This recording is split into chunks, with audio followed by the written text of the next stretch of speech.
আপনি তো সুন্দর করে কোরআন শরীফ পড়তে পারেন।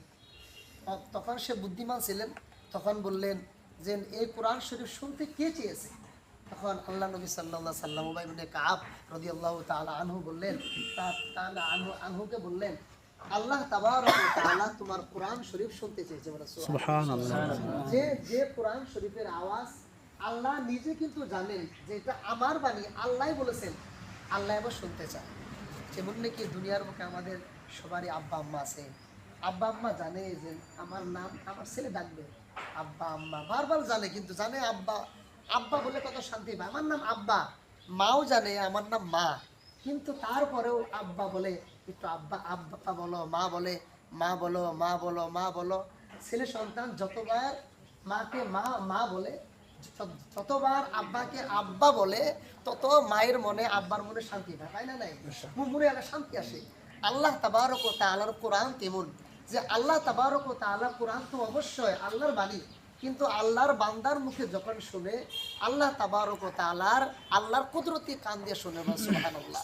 সেজন্য বড় বড় হুজুররা বলে যে আমার বাড়িতে অনেক মানুষ আছে, মানুষ তোমরা কি করো না, জমি জমা হিসাব করিও না। তোমার জমি কত বিঘা আছে, তোমার বিল্ডিং কত বিঘা আছে, তুমি হিসাব করো তোমার বাড়িতে কয়জন মানুষ আছে, কয়জন কয়টা তোমার জমি কয় বিঘা আছে এটা হিসাব করিও না। তোমার বিল্ডিং কয়তলা আছে এটা হিসাব করিও না।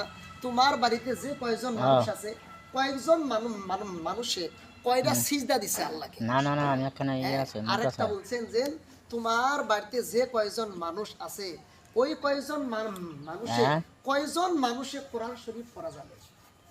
হ্যাঁ, তোমার বাড়িতে যে মা বোন আছে, কয়জন মানুষে পর্দা করে, এগুলো তোমরা হিসাব করো।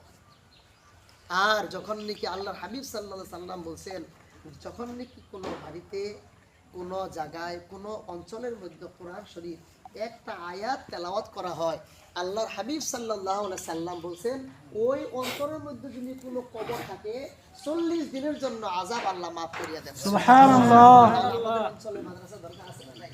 যে এই জন্য সবাই জানে যে দুনিয়া থেকে একদিন না একদিন অবশ্যই আমাদেরকে যেতে হবে। কেউ কে যাবে, স্ত্রী যাবে, মৃত্যুর পরে যদি এক ঘরের মধ্যে স্বামীকে এত মহব্বত করে, স্ত্রী স্বামীকে এত মহব্বত করে, ছেলে সন্তানকে জন্য মা বাবা ভাই বেরাদার সারাদিন সকাল বাইর হয়, পশু পাখির কুকুরের মতো ছেলে সন্তানের জন্য অনেক কিছু করে, সে ছেলে সন্তান বড় হওয়ার পরে মা বাবার কথা শোনে না, আছে না নাই? হ্যাঁ, তাহলে আপনি যখন মৃত্যুবরণ করবেন, এক ঘরে যখন গিয়ে রাখবেন, তখন ছেলে সন্তানকে যদি বলা হয় তুমি